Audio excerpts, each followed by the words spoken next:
Bonjour à tous et bienvenue dans Chronique Post-Apocalyptique. Laissez-moi vous conter une histoire. Alors que j'étais sur internet pour, disons, faire quelques recherches, je suis tombé par hasard sur un site qui parlait d'un jeu de société post-apocalyptique. Sur le moment, je me suis dit, tiens, ça a l'air pas mal, je pourrais même en faire la présentation sur la chaîne. Sauf qu'en allant un peu plus loin, je suis tombé sur les avis et le moins que l'on puisse dire, c'est qu'ils n'étaient pas spécialement favorables. Je vais être honnête avec vous, pour tout dire, ça me faisait un peu chier de dépenser de l'argent pour un truc qui, apparemment, n'était pas terrible. Alors, j'ai eu une idée. Pourquoi ne pas carrément écrire aux gens qui ont fait le jeu pour leur demander de me le filer en échange d'une vidéo? Et là, vous vous dites, ouais, le mec est chier, sous prétexte qu'il est youtubeur, il se permet de demander des trucs gratuits et ça se fait pas, et voilà le melon, etc., etc. Non, je ne demande rien sous prétexte que je fais des vidéos sur YouTube, je propose, c'est tout. Et si de l'autre côté c'est d'accord, sachant que je ne demande strictement aucune rémunération, eh bien j'ai un ou deux bouquins et dans le cas qui nous intéresse, un jeu de société. Ça me permet de voir un peu ce que ça donne et d'en faire une vidéo pour ceux qui ne connaissent pas le produit. Et puis, quand c'est des influenceurs ou influenceuses à moitié à poil qui vous proposent des produits made in China complètement pétés qui vous feront payer 5 fois le prix sous prétexte qu'ils sont beaux gosses ou qu'elles ont des glandes mammaires surdéveloppées et qu'elles sont passées à la télé, personne ne dit rien. Donc, voilà. Et s'il faut que je me mette à poil et que je vende l'eau de mon bain pour être légitime, eh bien, non. Vous pourrez toujours courir, je le ferai pas. Bisous. Bref, me voilà parti pour demander la charité et le moins que l'on puisse dire, c'est que ça a été bien la misère. Pas parce que les gens en face ont refusé, non. Parce que parmi tous les contacts que j'avais pu trouver, il n'y avait personne à qui parler. Sans mentir, tout confondu, il y avait au moins une dizaine de personnes à contacter en prenant leur site internet et les réseaux sociaux. On se serait cru dans l'administration française. Bref, après avoir balancé mon petit message partout, j'ai enfin pu avoir une personne avec qui parler. Que les choses soient bien claires, dès le début, mon intention n'a jamais été de forcer qui que ce soit. La seule chose que je voulais, c'était une réponse, un oui ou un non. J'aurais très bien pu comprendre qu'il refuse, étant donné que je ne suis qu'une toute petite chaîne. Là, je vais aller un peu plus vite, car cette intro commence à être beaucoup trop longue. Début janvier, tous mes premiers mails sont restés sans réponse. Sur Twitter, Facebook, pareil. Je décide de relancer, peut-être que mes messages sont passés à la trappe, mais toujours rien. Jusqu'au jour où la CM de Facebook me dit gentiment qu'il faut que j'écrive à la responsable et qu'elle a transmis ma demande en interne. Cool, ça bouge enfin. J'écris donc de nouveau à la personne que l'on m'a indiquée, oui parce que cette boîte mail je la connaissais déjà. Le 8 mars, la chef de projet me répond enfin et contre toute attente, s'excuse de n'avoir pas répondu, est ravie de ma demande et l'accepte volontiers. Elle me demande mon adresse pour l'envoi et tout roule. Sauf que le bousin a dû tomber en panne en cours de route. Depuis ce dernier échange des plus cordiales, je n'ai jamais rien reçu. J'ai bien essayé de renvoyer quelques mails pour savoir pourquoi, mais plus de réponse. Juste un court message le 16 mars me disant qu'à sa connaissance, le jeu n'avait pas été envoyé et qu'ils avaient un circuit de commande assez long. C'est le moins que l'on puisse dire. À l'heure où j'écris cette vidéo, c'est-à-dire plus de 2 mois après son dernier mail, je n'ai rien reçu. Vu qu'on n'est jamais si bien servi que par soi-même, finalement, j'ai tout de même décidé d'acheter le jeu et on va voir ensemble si vraiment c'est le pire jeu de société post-apocalyptique ou pas. Et cette intro est définitivement trop longue. Générique.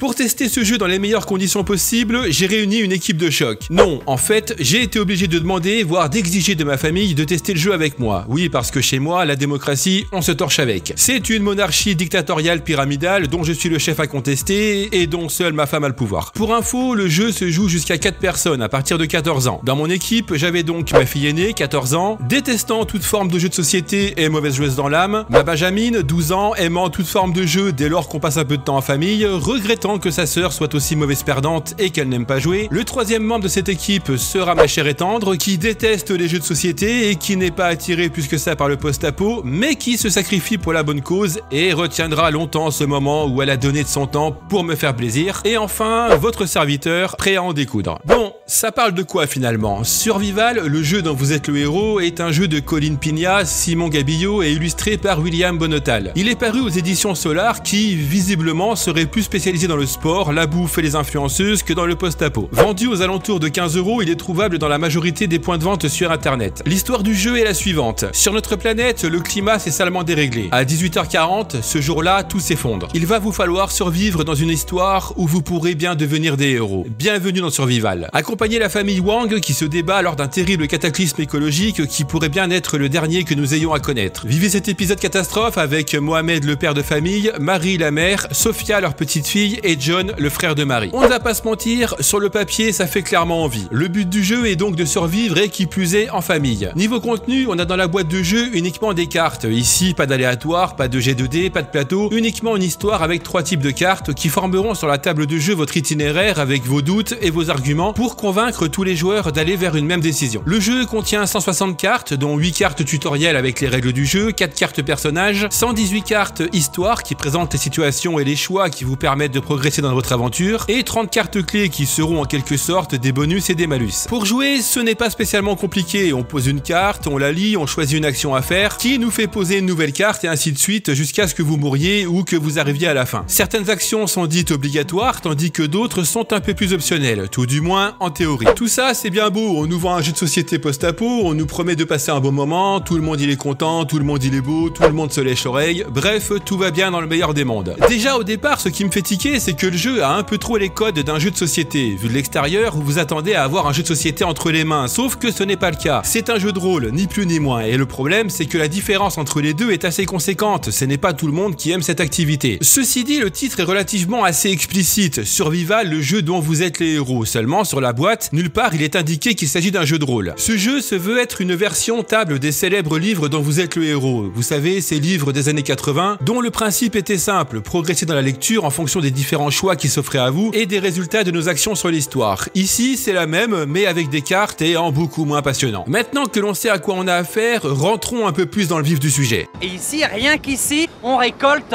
la moitié du sel français.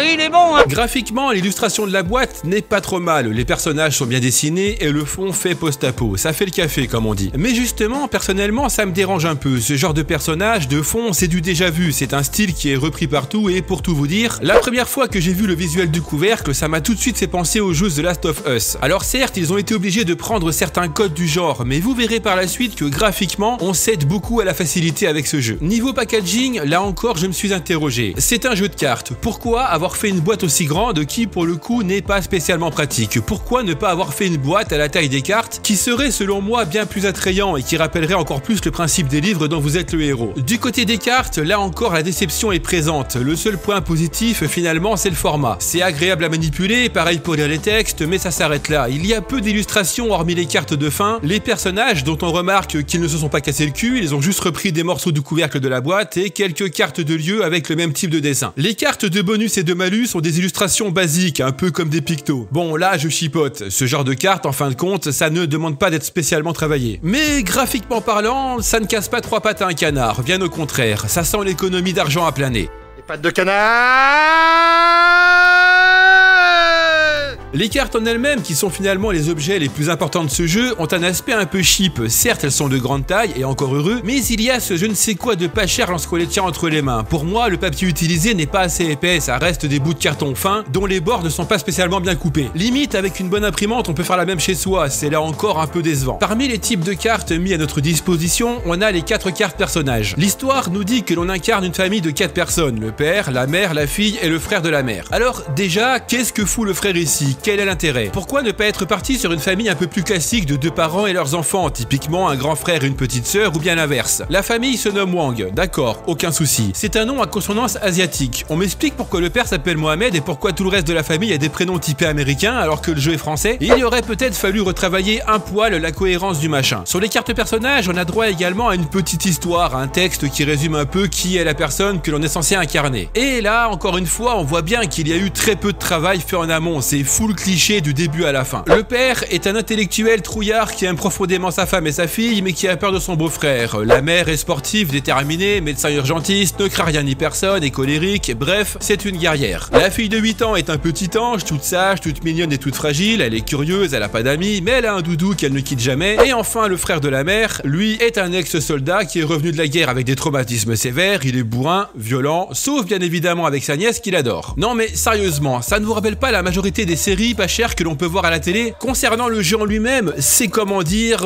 affreusement lent. Sachant que je jouais avec 3 personnes qui ne connaissaient pas du tout le principe du jeu de rôle, il a fallu qu'on prenne bien le temps de tout assimiler. Ce jeu commence par un tutoriel qui consiste en fait à vous faire les premières actions tout en vous tenant par la main. Sur le principe, l'idée est plutôt bonne, mais en pratique, le tuto se compose de 8 cartes et pour en venir à bout, il nous a fallu pas loin d'une demi-heure. Pas parce que c'était spécialement compliqué, mais la manière d'amener les choses, la façon dont c'était expliqué, bref, j'ai connu des notices pour des suppositoires bien mieux rédigés que le mode d'emploi de ce jeu. D'autant qu'une fois que l'on a vraiment commencé à jouer, le jeu est simplissime, il n'y a pas 36 choses à faire, on a un lieu, on lit la carte, on choisit l'une des actions disponibles, on repose encore d'autres cartes et ainsi de suite. Une fois le tutoriel passé, les choses sérieuses commencent enfin, ou pas. Déjà, on a arrêté la musique de fond fournie avec le jeu via un QR code. Oui, parce que je ne vous l'avais pas dit, mais une bande sonore est mise à votre disposition pour, soi-disant, vous mettre encore plus dans l'ambiance. Sauf que cela ne fonctionne pas. La musique est bien trop mélancolique, bien trop molle pour parvenir à vous immerger complètement. Et bien au contraire, elle aurait tendance à plus vous prendre la tête qu'autre chose. Le début colle bien, effectivement. On est à la maison, c'est la merde, il faut s'arracher avec la famille, pas de souci. Mais prendre des décisions cruciales à l'extérieur, avec la fin du monde qui approche, sur un fond de piano mélancolique, c'est comment dire, assez déstabilisant. L'histoire en elle-même est affreusement lente. Dès le départ, on nous dit que le narrateur, celui qui lit les textes sur les cartes, doit changer à chaque nouvelle carte posée. Sauf que tout du long, c'est censé être Sophia, la petite fille qui raconte l'histoire. Du coup, là encore, ça casse toute immersion. Et vu que tout est de son point de vue, ça ne fait pas du bien du tout à l'histoire dans son ensemble. Pour être franc, les textes écrits sur les cartes sont bateaux au possible. C'est horriblement niais par moment. Et concernant les soi-disant choix à faire, eh bien en fait, il n'y en a aucun. Certes, on peut choisir de faire telle ou telle action, mais au final, le jeu vous emmène là où lui le veut. Par exemple, à un moment, il y a des cris de blessés. Nous avions choisi de ne pas les écouter pour avancer. Eh bien, non. À chaque nouvelle action, le jeu voulait à tout prix nous emmener voir le blessé. Faudrait savoir, on fait ce que l'on veut ou pas. Niveau durée de vie, le jeu est annoncé avec 6 fins différentes, dont une seule favorable. Sur le principe, pas de souci. Mais pour tout dire, c'est ultra simple d'avoir la bonne fin. Il suffit de suivre tous les choix clichés que l'on vous propose. C'est pour moi un jeu à usage unique, vu que si vous perdez, vous saurez d'emblée quoi décider pour ne plus vous faire avoir. Ici, il n'y a pas de place pour les personnes un peu audacieuses ou qui choisiraient de penser en premier lieu à leur famille. Il faut être bon, généreux, penser comme une personne qui veut se faire bien voir partout, bref, vivre dans un monde de bisounours. On n'est pas dans une série à la con, c'est la fin du monde, bordel. En situation réelle, si la fin est proche, il y a quand même peu de chances que tu t'attardes dans un immeuble en ruine avec ta famille parce que tu crois avoir entendu quelque chose. Du coup, avec tout ça, on a perdu la première partie assez vite. Sophia a été tuée, ensevelie par un immeuble.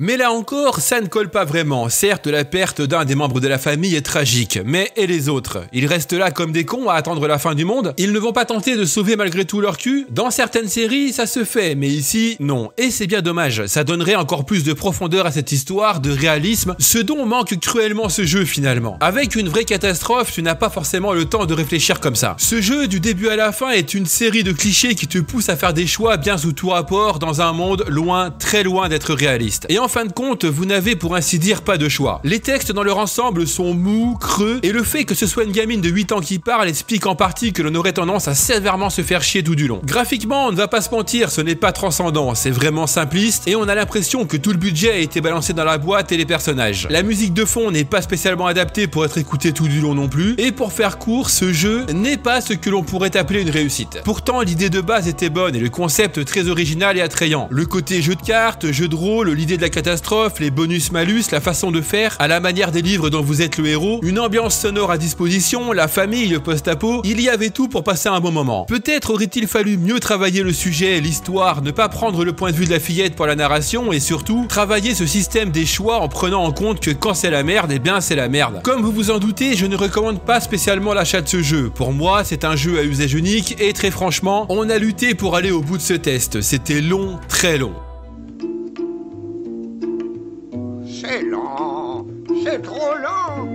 Heureusement, il n'était pas spécialement cher, mais à présent, je comprends un petit peu mieux les commentaires que j'ai pu lire. On ne va pas se mentir, je n'ai pas l'impression qu'il y ait eu beaucoup de travail sur ce produit. Ceci dit, ça colle avec l'ambiance de la boîte, dans le genre, on ne répond pas et on fait dans la facilité avec des produits à l'effigie de personnes qui pèsent dans le YouTube Game. Cette vidéo se termine. Et vous, qu'en pensez-vous? Y avez-vous déjà joué? Est-ce que ce jeu vous tente? Lâchez-vous dans l'espace commentaire, c'est là pour ça. Comme d'habitude, si vous avez passé un bon moment, n'hésitez pas à mettre un pouce bleu et à partager. N'hésitez pas également à me rejoindre sur les réseaux sociaux, tous les liens sont disponibles dans la description. On se retrouve très bientôt pour une nouvelle chronique, et d'ici là, comme d'habitude, n'oubliez pas, de l'ordre naquit le chaos. Du chaos jaillit la renaissance. Ciao!